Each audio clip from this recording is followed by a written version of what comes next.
Welcome, everyone. My guest today is Lead Analyst Logan Mohtashami to talk about the jobs report and what the Fed should do next to help housing. Logan, welcome back to the podcast. USA, USA, youth. As you can imagine, I'm very excited today. You are very excited, but why? Tell us why. We are now going to declare war on the Federal Reserve for overhiking, for allowing mortgage rates to get way too high, for putting the existing home sales market into the biggest crash in sales ever and keeping it there, and for producing a COVID-19 economic housing policy to keep people in their homes and not basically structuring living because of some fear of 1970s that was unfounded, unsubstantiated. It was a global pandemic. It looks like a global pandemic inflation data. It looks like a global pandemic disinflation data. You panicked 1 year ago at this time, and you kept raising rates. The last 1.5% rate hikes didn't need to happen. The economic data would have looked the same. So we forgive you, but it's time to turn, right? That war, whatever war you thought you were fighting, is over. We are sitting here today. This is Jobs Friday. The 10-year yield went up today after the labor report. I think it's 4.23%. But we were told that we don't want entrenched inflation. We were told, Larry Summers, Jason Furman, we needed massive unemployment rates to bring down the growth rate of inflation. We were told by Jerome Powell that we needed pain in the labor market. And we sit here, 3.7% unemployment rate, job openings at 8.7 million, jobless claims 220,000, 4-week moving average. If we go back to the previous decade, all those things would be unbelievably great numbers. And yet, you're still fighting a war that doesn't exist in your head. So I say, Sarah Wheeler, let's take the war to them. I don't mind the anti-central bank movement telling people you need to raise rates, kill jobs, defeat inflation, whatever. That is a cult. That is an embarrassing, pathetic, dying old age men and women cult. Who cares? The Fed, though, on the other hand, does not need to join them now. We don't want you to land the plane anymore. We'll take it. So the Fed needs to change their tune, start talking about some pro-housing policies maybe. You don't need to cut interest rates to zero or QE, whatever, but rates are still too high. Let's get this thing going. So you are, as you mentioned, it's Jobs Friday, and the labor data has been key to your economic model and what you've said to the Fed all along for the last couple of years, especially in the last year. When you look at are we going to have a recession? Is it going to be a hard or soft landing? When does the Fed pivot? It all comes back in your mind to the labor data.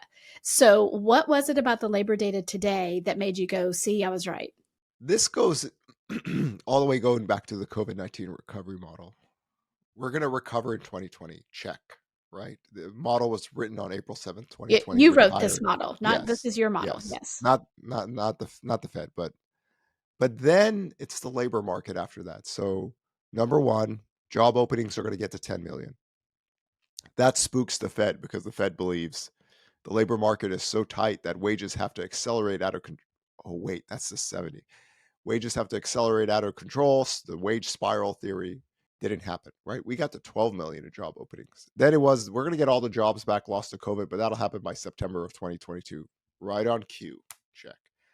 But the fourth and final one that I get to retire today was that regardless of what happens, our jobs data is going to naturally slow, but we're going to get to between 157 to 159 million jobs before that happens into any kind of detrimental recessionary data line type. So the makeup demand was designed to get up to over 157 million. We were there, but we're there with the unemployment rate at 3.7%.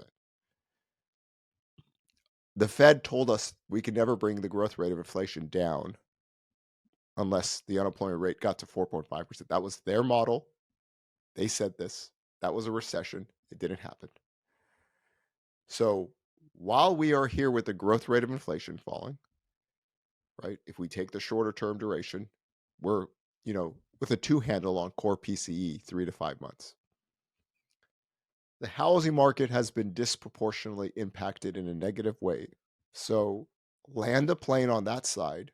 You don't have to be hawkish anymore. But for home sales to grow, you're going to need existing home sales to have lower rates and lower rates for duration. And now that the utter failure of your model right in front of you right before Christmas, it's so beautiful. It was 1 year ago to last year we were talking about who spiked the Fed's eggnog. Change the game. Don't follow the anti-central bank people want you to raise rates, create a recession so they could rip on you guys all. Don't join them. Why you want to join that crew? Some people are born on the wrong side of the mental capacity, especially after 1913. So why do you want to be part of them? Change the tune now. The battle was won a long time ago. The disinflation things are happening with a tight labor market. You don't need to continue this. But there is one sector of the economy that had the biggest crash in sales ever, and it's very hard for it to grow, especially with rates this high. Land the plane. Find a productive way to talk about housing now, because that's the one sector. Everything else is, retail sales are growing, car sales are growing, new home sales are growing because they're working. The existing home sales market can't, right? So we've got a little bit of growth now coming in where rates fall 6%. Mortgage rates 6%. You're not going to get unbelievable 1970s inflation like that anymore. So San Francisco Fed staffers, Minnesota Fed staffers, which I know you're listening, change the game now. There's no need anymore. There's no need to be hawkish, right? And I think now that we're sitting here, there's one more report, obviously, for the month of December. The growth rate of jobs are slowing down.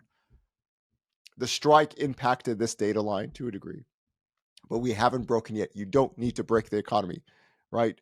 Give the economy a fighting chance. Some people would already say it's too late, right? Eventually, we're going to have a job loss. Even if that's the case, you don't need to make it a big, bad job loss anyway, right? So we've entered a new stage. It's time for us to now declare war on the Fed. And I gave this all the way up to this point, right? All the way toward the end of, we're seeing the growth rate of inflation fall noticeably. We have some disinflation things coming in pipelines with rents and used car prices. But hey, old and slow for a reason, but you don't have to be. You're choosing to do this. You don't have to be. Well, and we're at an inflection point with housing, right? I mean, it is a pain point for people, especially first-time home buyers, underserved borrowers. We have very strict guidelines now for mortgages, so it's not like you're going to be, putting anything at risk. But even people with good jobs, good FICO scores, have an affordability problem right now because of the high rates combined with the high home prices. So if there's anything that can be done on the other side, that would be beneficial. Yeah, and this is not saying we need rates back to 3% or even 4%. But when we 7 to 8%, come on now. Where the growth rate of inflation is running at right now, where the Fed funds rate and where mortgage rates are. Whoa. So you did it. You ran 2 years of being extremely hawkish. Now it's time to change. And there was a point in time where you might have thought it would have the 70s inflation, and I get it, but every data line has crossed against that model. So I understand the Fed is now, okay, we're done hiking rates, everything, but I don't trust this group of people, right? Because of their age. Call me ageist or whatever. I just think older people think about their legacy more, and some of them feel like we're going to get forever browning points for putting the US into a recession. So at this point, you have to now become more on the offensive, not on the defensive side, and then make sure the economy doesn't go into a recession, right? And one of the things that troubled me, what Powell said in one of the pressers, he's like, well, something could happen that's not in our control. Oh yes, it could be in your control. If you're waiting for a banking credit crisis, that's all on you. You have the tools to do anything you want to change the game. You're choosing not to do it now. So we ran this the full year, the year that we're supposed to go into recession. Jobless claims never broke.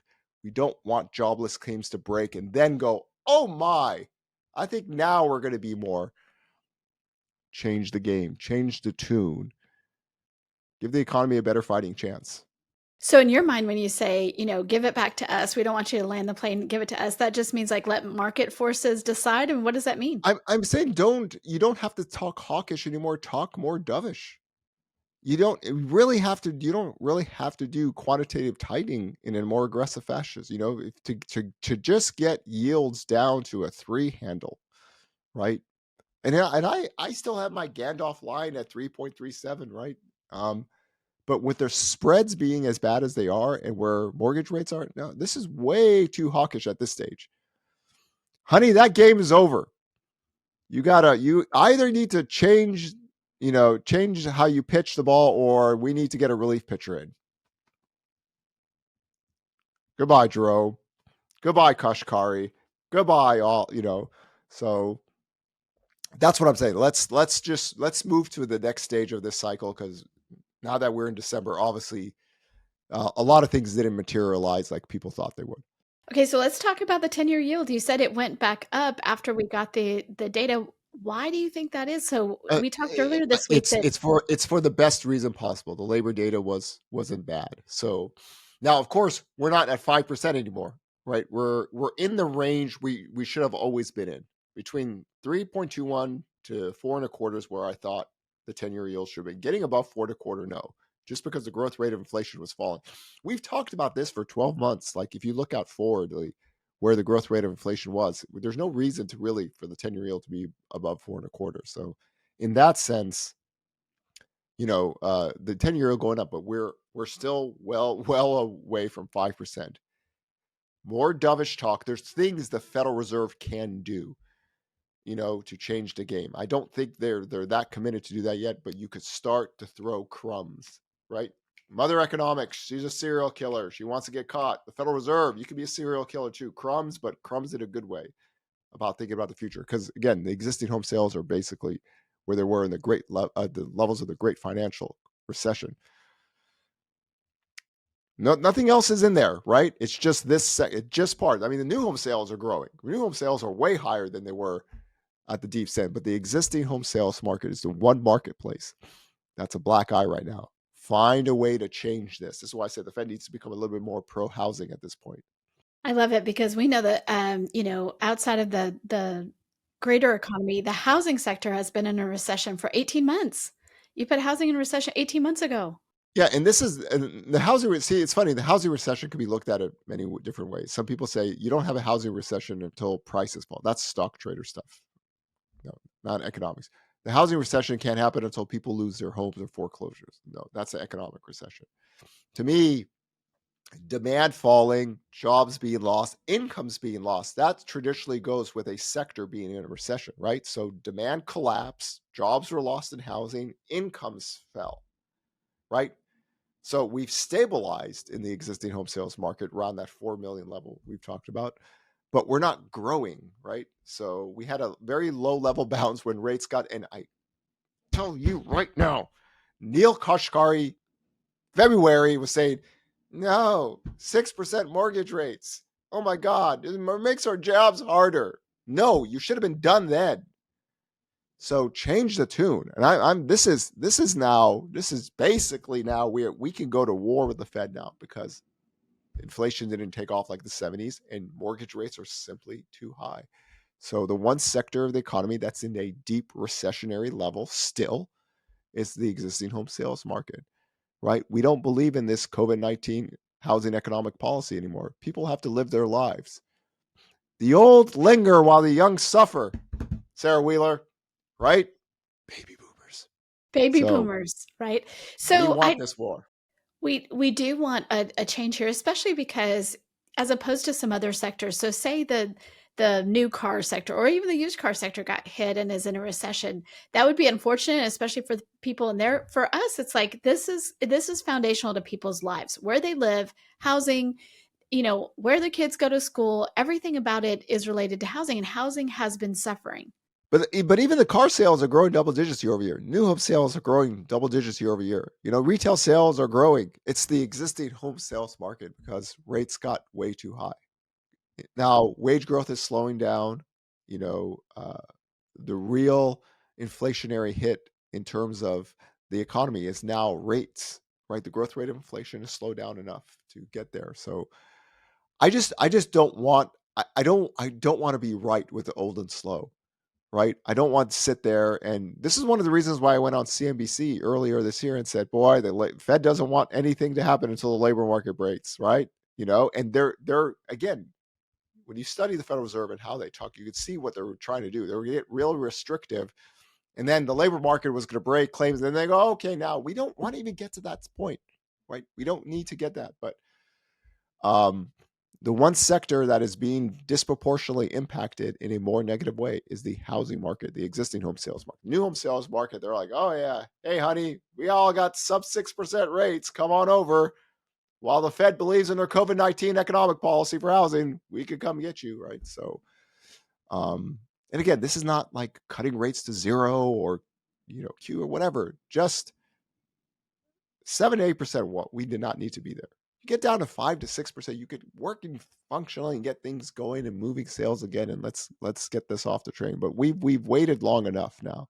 So one of the really surprising things about this year about mortgage rates going up is that housing prices did not fall like you would typically expect. If mortgage rates go up, you expect, okay, well, we're going to see a moderation in home prices. So the problem I see with this, if we do get lower rates, isn't that just going to juice demand and just It have. is not in the Fed's mandate to do that.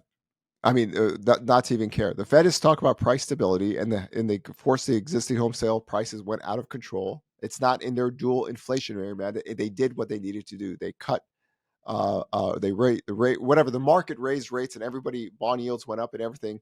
And that's the best you can do. You can't run an entire economy based on what existing home prices do, right? So I had no problem with. I mean, we were team higher rates in February of 2021. We were, we need higher rates to put home sellers, builders, and investors on their ass in 2022, right? 3 times. But now that's over with, okay? If I can move on from that, the Federal Reserve can, because the economy matters more, right? There's over 157 million people working. The economy is this big economic flow of many different sectors. There's one sector that is still at depressed existing homes levels, right? Prices are obviously, you could see what happened. We had a lack of sellers. We literally had 17 months of new listings data trending at the lowest levels ever. We do not have a functioning marketplace because rates went up too much too fast and they stayed higher. Now, it's to the Fed's fault that they didn't realize, well, we don't understand why people don't list their homes. Really? Come on. You know, the qualified mortgage doesn't even allow you to list your homes unless you qualify because most sellers are buyers, right? We really need just a 1 hour session with all the Fed presidents, and we can teach them this, right?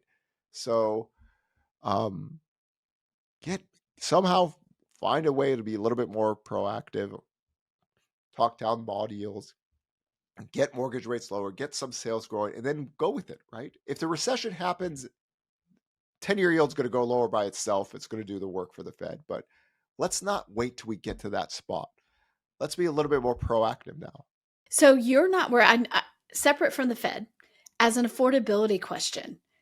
Just like you were like, oh, we're going to need higher rates to cool down home prices, because that was one of the fears that you had looking at years 2020 to 2024 was that demand because of demographics was going to be so big that home prices could go out of control. And in fact, we broke your home price model in 2 years that you had for 5 years. So when you look at 2024 and the possibility of lower rates and much lower, hopefully, than 8, right? So say we're under 6 or we're in the low sixes. Um, what do you think that does to home prices?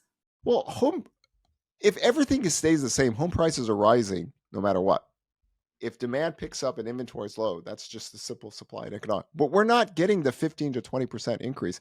Like somebody wrote this thing, oh my God, if rates fall down, home prices. No, home prices aren't going out of control. They're not. That was a sub 3.25% mortgage rates with active inventory much lower than what we are here in the single family side. So again, the Fed's mandate is not about home prices; it's price stability and keeping employment, maximum employment. So this is not a call for 3% mortgage rates or 4% mortgage rates. Just something lower rates and duration to get something going on here. Um, you can't make a general policy around existing home prices. It doesn't even really matter because if the recession happened, the 10-year yield is going to go down anyway, and it's going to create that kind of. So in a sense, if you were worried about home prices, you want to make sure that you don't go into a recession, because this is one of the things we talk about all the time, is that lower rates disproportionately impact housing in a beneficial way. But if you have a recession, all it's going to do is rates are going to go down. Guess who? The people with the highest unemployment rates are going to be those without a high school education. They're the highest unemployment rates right now, today, currently. So who do you think is going to get hit? It's going to get renters. So the homeowners get the benefit, or home buyers get the benefits from that. If you want to keep rates somewhat higher on historical levels, then keep the economy going. Don't push a job loss. That's why I always tell people, like, I always get these people on Twitter who always say, "Oh, the U.S. needs a job loss recession for housing." No, you never, under any circumstances, root for a job loss recession for lower rates. That's un-American, right? I understand the housing sector is in a recession and the struggles between mortgage and real estate people, but to root for people to lose their jobs and what it does to their lives, no, we're not that. We're not those people. We're not that economy. And this is what the Fed is like literally, there's surveys of people, oh, we want to see, the economy get weaker so rates could go down. So the one area that's still very restrictive is housing, mortgage rates. So, I mean, if the spreads were just normal today, just normal, that would alleviate a lot of the concerns, right? You don't even need the 10-year yield, but that, again, it's a double whammy effect. So because the growth rate of inflation falls, they have cover on this if they wanted to do something. But we've run the whole game right now, right? Right. The growth rate of inflation is falling. We didn't need a job loss recession.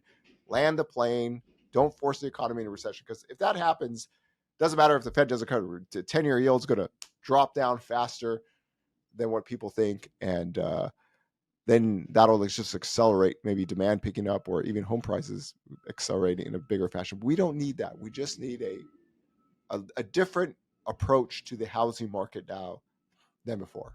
I wanted to take this opportunity. We're having an event called the Housing Market Update.